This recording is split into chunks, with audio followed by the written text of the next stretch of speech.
I died on a Tuesday, choking on my own vomit in the sterile glow of a motel room off Highway 101, the taste of cheap bourbon and betrayal burning my throat like acid rain. The last thing I saw was my reflection in the cracked mirror, eyes hollowed out by lies, lips curled in a final, futile snarl at the world that chewed me up and spat me out. But death wasn't the end. It was a goddamn reset button, slamming me back into my body 3 years earlier, heart pounding like a jackhammer in my chest, the boardroom clock ticking 2:17 p.m. on that same cursed Tuesday, the day it all started unraveling. I gasped, my hands slamming down on the polished oak conference table, the sharp sting of splinters under my nails grounding me in this impossible now. Around me, the execs of Apex Innovations blinked in confusion, their PowerPoint slides frozen on a pie chart of fabricated quarterly profits. Mark Harlan, my golden boy mentor with his shark fin smile and tailored Brooks Brothers suits, leaned forward, brow furrowed. "Ellie, you okay? You look like you just saw a ghost." If only he knew. In my first life, those were the words that kicked off the gaslighting. The whispers that painted me as unstable. The setup that ended with me escorted out in handcuffs for corporate espionage. But this time, I smiled, a slow, venomous curl of my lips that made his eyes narrow just a fraction. Never better. Mark. Let's talk about those numbers. Silicon Valley in 2022 was a pressure cooker disguised as paradise. Sun-soaked campuses with free kombucha on tap, nap pods for the overworked, and a cult of disruption where loyalty was as disposable as yesterday's stock options. I'd clawed my way into Apex as a mid-level data analyst fresh out of Stanford, all wide-eyed ambition and code that could predict market crashes before the baristas at Phil's Coffee even brewed the first pour. Apex wasn't just a company. It was the beast that devoured startups for breakfast. A $50 billion behemoth in autonomous driving tech, promising to revolutionize American roads while raking in billions from shady government contracts. I loved it once, the adrenaline of late-night sprints, the illusion of family in our open-plan office with its exposed brick and ping-pong tables. But love's a sucker's bet in the valley, and I was about to cash in my chips.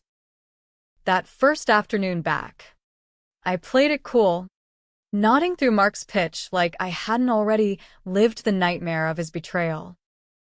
He was the kingpin, mid-40s, Harvard MBA, the kind of guy who quoted Sun Tzu at team meetings while screwing over anyone who got too close to his throne. In my old timeline, he'd poached my algorithm, the one that flagged anomalies in Apex's self-driving data, anomalies that screamed safety risks and falsified tests. I'd trusted him with it, poured my soul into those lines of code, only for him to bury the report, frame me as the leaker to the feds, and watch as I got blackballed from every tech firm between San Francisco and Seattle. The kicker? He'd betted my fiancé, Jake, in some twisted power play, leaking screenshots to HR that made me look like the jealous psycho. Jake, the aspiring venture capitalist with his craft beer gut and promises of forever, had chosen ambition over me every time. By the end, I was alone, broke, and popping Xanax like Tic Tacs until that motel room became my exit ramp. Now, reborn at 28, with a faint scar from a childhood bike crash itching on my knee like a reminder, I scanned the room. There was Lisa, the HR drone with her fake lashes and passive-aggressive emails, already typing notes on her iPad. Tom, the CFO, sweating through his polo shirt, his ledger books hiding kickbacks from defense contractors. And Jake, Jake, sitting 2 seats down, his boyish grin unchanged, oblivious to the storm I'd brew.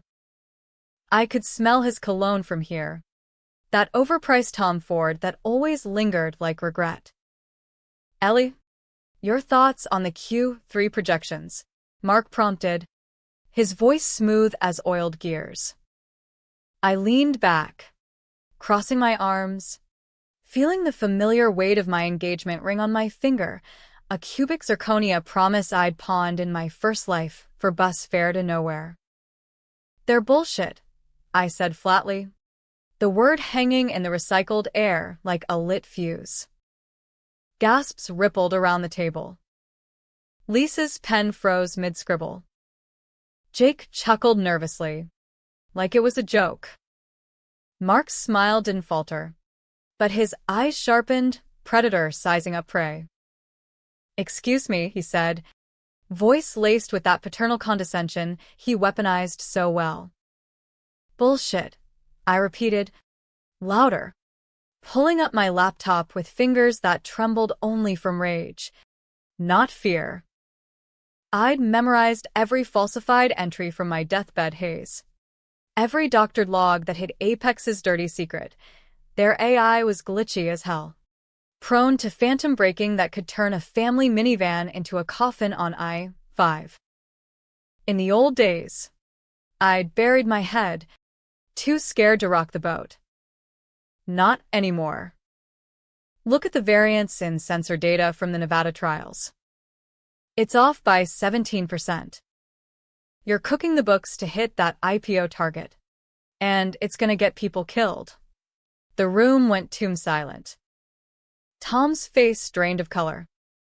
Jake shifted, his knee brushing mine under the table, a touch that once sparked butterflies. Now just bile. Mark recovered first, chuckling like I'd misread the fine print. Ellie, sweetheart, that's aggressive feedback. We appreciate your passion, but let's take this offline. Offline. The word that doomed me before. But I wasn't playing. I hit send on an email, CCNG the entire C-suite, the board, and, why the hell not?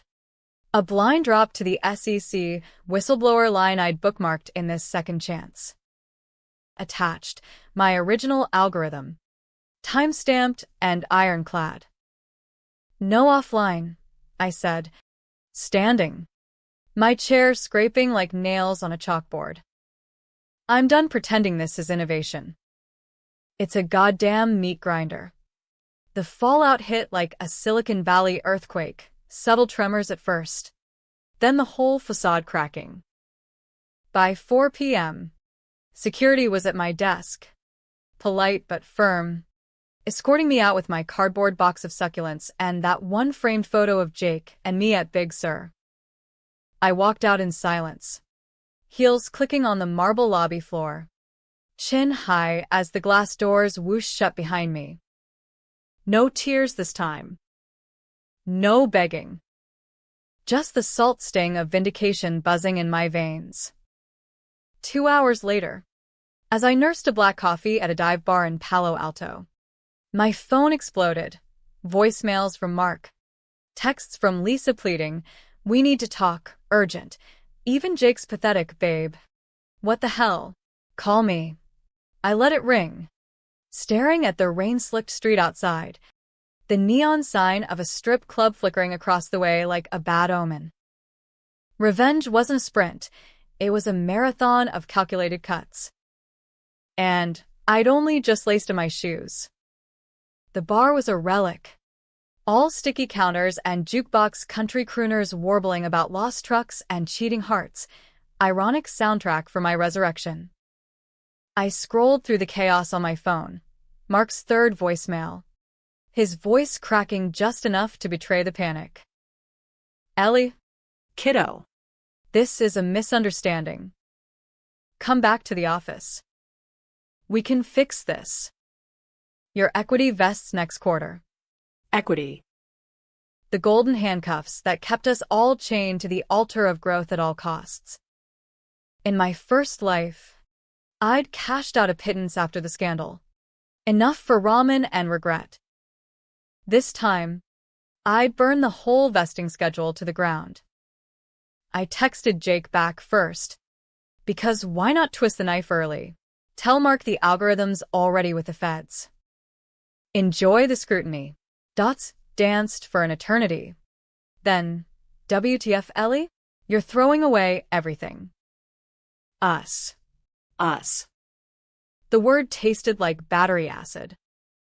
Jake and I had met at a networking mixer in 19, him with his VC dreams and me with my fresh diploma, bonding over IPAs and inside jokes about programmers. He proposed on a yacht off Sausalito, ring glinting like fool's gold under the Golden Gate Bridge. But 6 months in, when Apex poached me, Jake started angling for Mark's ear, late, networking drinks that stretched into dawn. Whispers about my instability when I pushed back on the shady data. By the time I died, he'd moved on to a barista with tribal tattoos and zero baggage. There's no us, I replied. Not anymore. Pocketing my phone, I slipped out into the drizzle. The kind of Bay Area mist that soaks you to the bone without committing to rain. My apartment in Mountain View was a 10-minute lift away, a shoebox studio with exposed pipes and a view of the Caltrain tracks. Rent jacked up 20% last month thanks to the tech boom. As the driver droned about traffic on 280, I plotted. Step 1.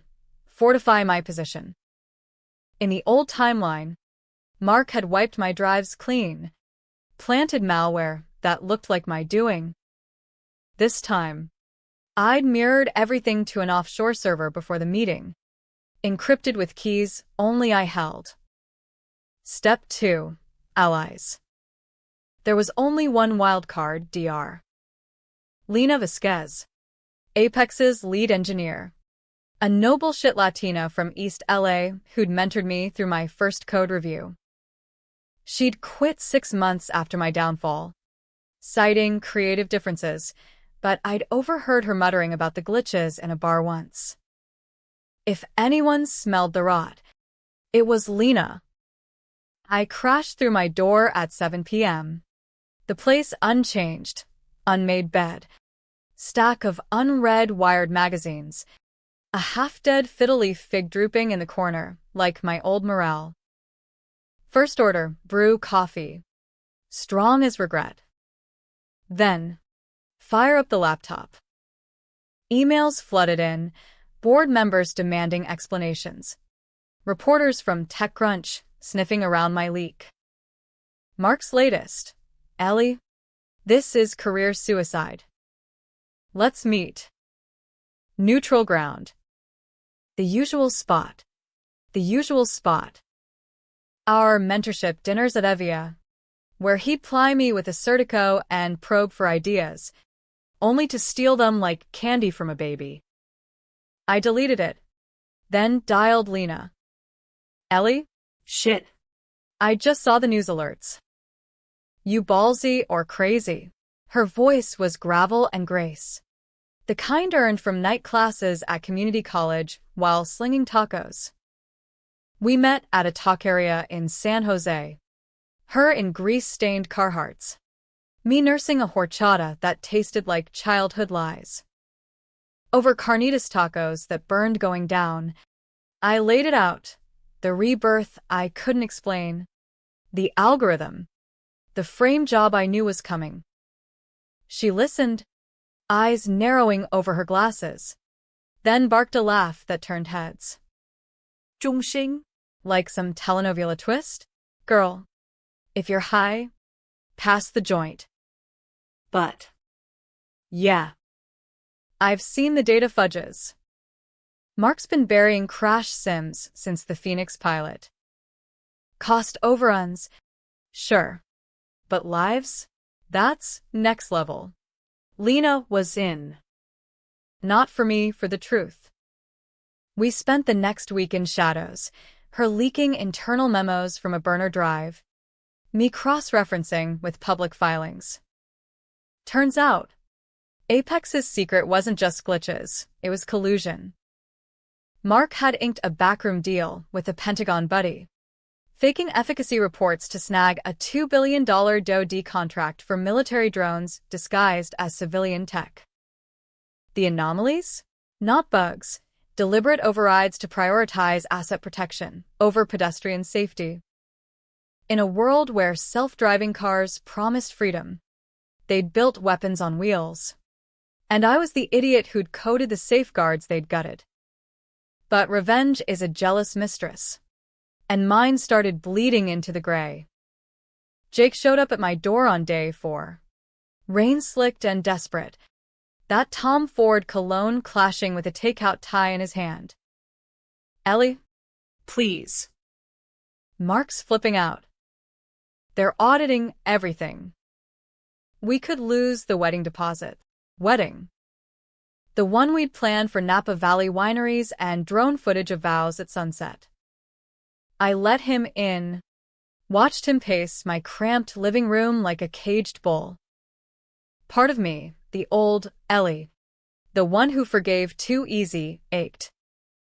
But the new me, she saw the calculation in his eyes, the way he glanced at his Rolex every 10 seconds. You slept with him, I said. Not a question. His face crumpled, then hardened. It was one time.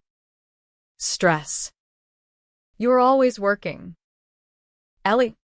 This isn't you. Isn't me. I laughed. Bitter as burnt espresso. You don't know me? Jake. Never did. I told him everything then, not the death. That was mine. But the betrayal I foresaw. The way Mark would use him as a pawn. Then discard him like last quarter's intern. He denied it. Of course. Called me paranoid. But the seed was planted. By morning, he'd slunk out, tail between his legs. And I felt the first crack in my armor. Was this justice? Or just spite? The calls escalated. By week's end, Apex's stock dipped 8% on whisper rumors. Analysts on CNBC calling it a valley reckoning. Mark cornered me at a coffee shop ambush, neutral ground, his ass in Menlo Park. He slid into the booth uninvited, tie loosened, eyes bloodshot. Ellie, you're destroying us. Good people, families, jobs on the line. What do you want? Money? A corner office. I sipped my flat white, letting the silence stretch. What did I want? In my first life, I'd wanted validation. A seat at the table. Now? Annihilation. The truth, I said. Resign. All of you. Publicly, he scoffed. But there was fear there, real as the crow's feet I'd never noticed before. You're playing with fire. Kid. Feds don't play nice. As he left, tossing a 20 on the table like hush money, I realized the controversy brewing. My leak had sparked debates on Twitter, Apexgate trending, feminists hailing me as a whistleblower warrior, bros decrying me as a disgruntled ex-bitter over a breakup. Cable news looped my old TEDx talk on ethical AI, twisting it into clickbait. Genius or a traitor? The tension coiled tighter.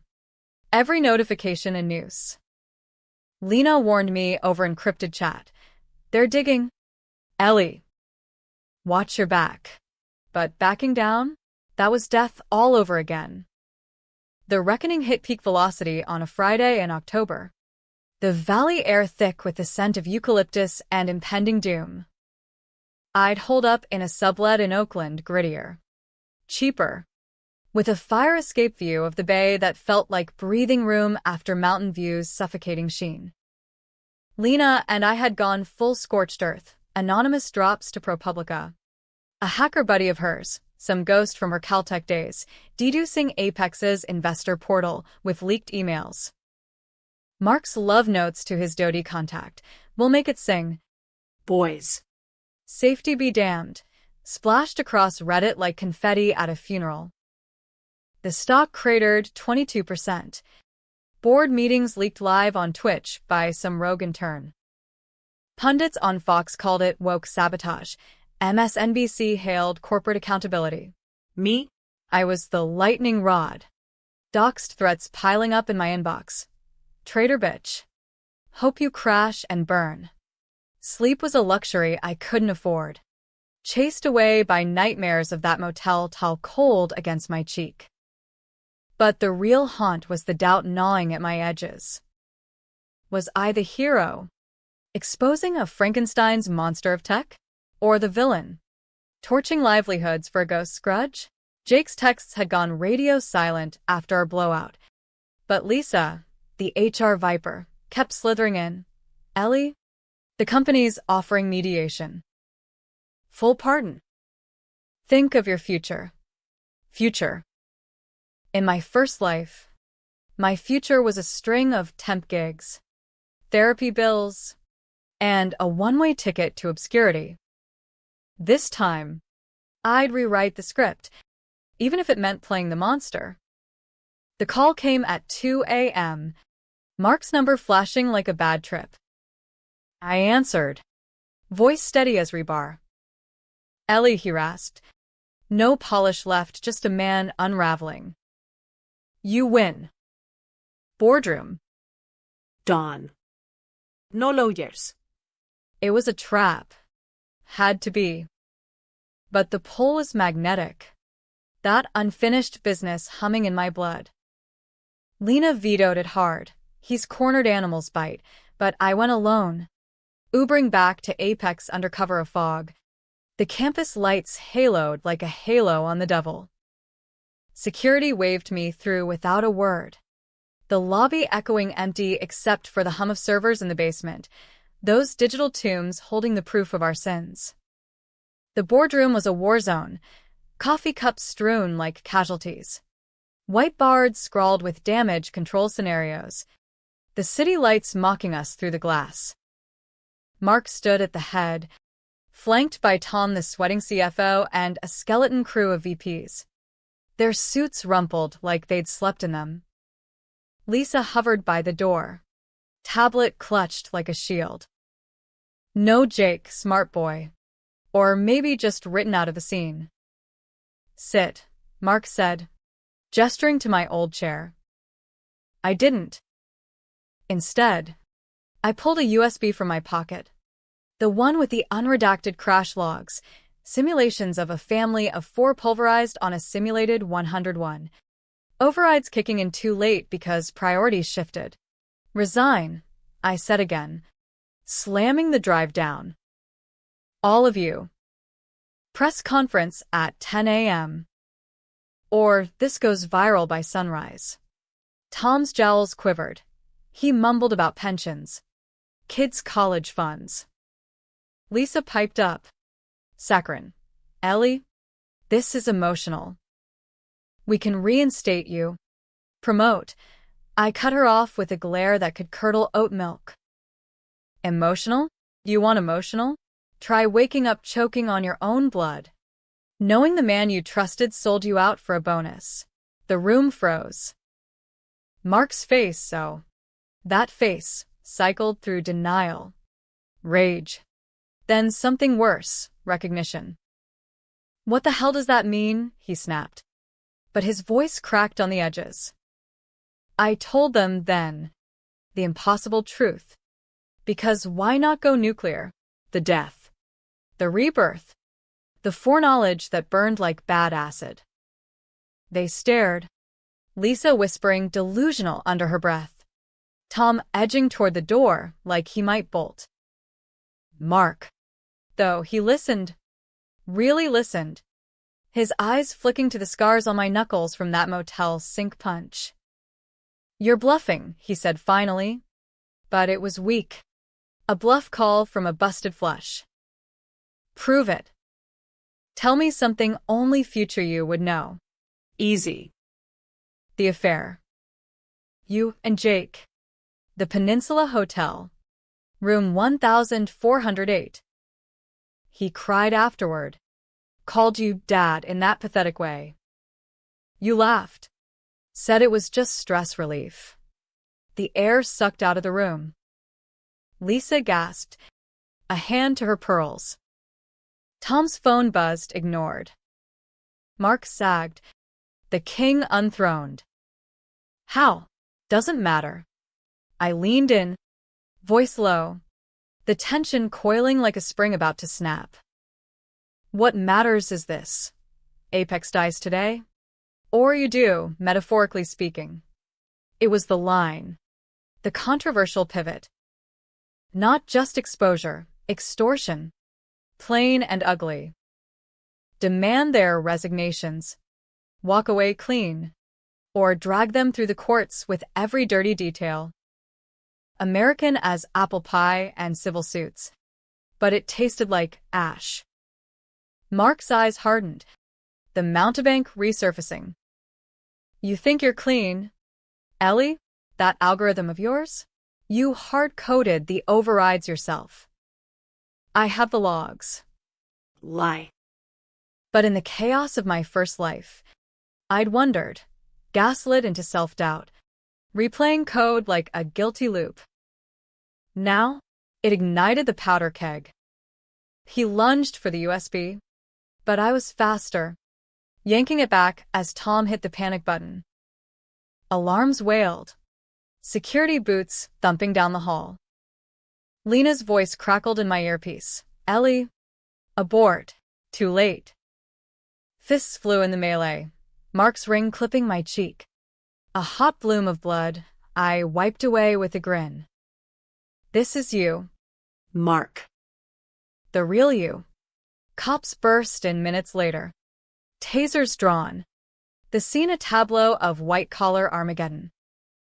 They cuffed us all, me for trespass and assault, them for the paper trail I'd just amplified. As they marched me out, dawn breaking bloody over the hills, Jake appeared in the lobby, face ashen. Ellie, stop this, he yelled, but I met his eyes. Saw the fracture there, the boy realizing he'd bet on the wrong horse. Handcuffs bit into my wrists.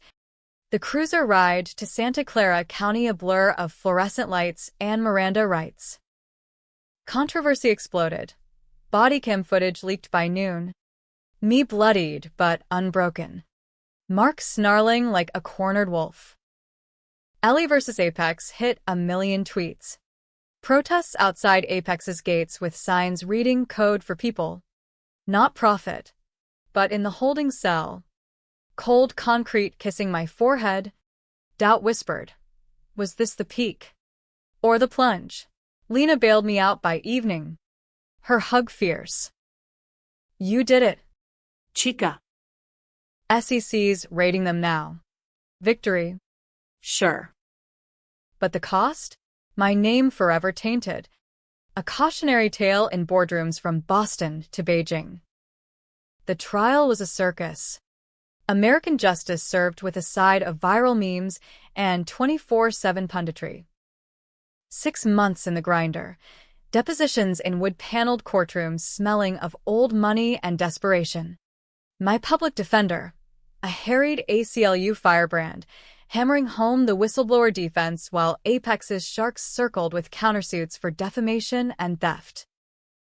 Mark took the stand first. All mea culpas and crocodile tears. Spinning yarns of oversights and good faith errors. The jury, tech bros and soccer moms from the suburbs, ate it up until I testified. Voice steady as I unpacked the code line by line. The overrides that turned saviors into slayers. This wasn't a bug, I said, meeting Mark's gaze across the room. It was a choice. Their choice. Twists came fast and filthy. Lena's hacker pal got nabbed, spilling under plea deal that we'd coordinated the leaks. Conspiracy charges dangled over my head like a guillotine. Jake? He flipped, testifying for the prosecution in exchange for immunity. His voice cracking as he detailed Mark's grooming, the drinks, the propositions, the way ambition hollowed him out. Ellie was right, he admitted, eyes downcast. I chose wrong. The courtroom buzzed, Reporters scribbled furiously. But the gut punch twist hit in week 3. Forensics on my old drive revealed a tampered commit, not by Mark, but by me. In my first life, under duress, I'd signed off on a fix that neutered the safeguards. Mark's hand on my shoulder, whispering team player, gaslit into guilt. I'd carried that shame to my grave. Now. Exhumed. It painted me complicit, a villain in my own redemption arc. The controversy peaked, op-eds in the New York Times branding me the fallen whistleblower, late-night hosts joking about my resurrection complex. Protests swelled outside the courthouse. A mix of Me Too marchers and libertarian coders waving laptops like torches. Lena stuck by me, smuggling in tamales and true crime podcasts to the halfway house where I awaited verdict. "You're not the monster," Ellie she'd say, but mirrors lied, bags under my eyes. That cheek scar, a permanent badge. Jake visited once, gaunt and gray, begging forgiveness in the sterile visitation room. "I loved you. Still do." I wanted to believe it, to salvage some scrap of the girl who'd once danced barefoot in his loft. Instead, I slid a photo across the table, us at Big Sur, wind-tousled and timeless. "Burn it," I said. We're ghosts now. Verdict day dawned crisp, the jury filing in with faces like carved granite. Mark and the execs, guilty on fraud, conspiracy, the works, 15 years apiece. Apex dismantled under RICO. Assets seized for victim funds. Me? Not guilty on the big charges, but a misdemeanor for unauthorized access. Probation and community service coding ethics modules for underprivileged kids in Oakland. The slap on the wrist felt like a medal, heavy with the what-ifs. As the gavel fell, Mark lunged from the defense table, restrained by bailiffs, his scream echoing, "You bitch! You ruined everything, everything." The empire built on bones. Now ash. Outside, the press swarm was biblical, mics thrust like spears. Questions battering. Ellie? Regret? Vindication? I paused on the steps. Lena's arm linked in mine, the bay glittering like shattered glass. Regret? Every day. But I do it again. No tidy bow. No fairy tale board seat or book deal windfall. Apexes carcasse birt reform mandatory iodite.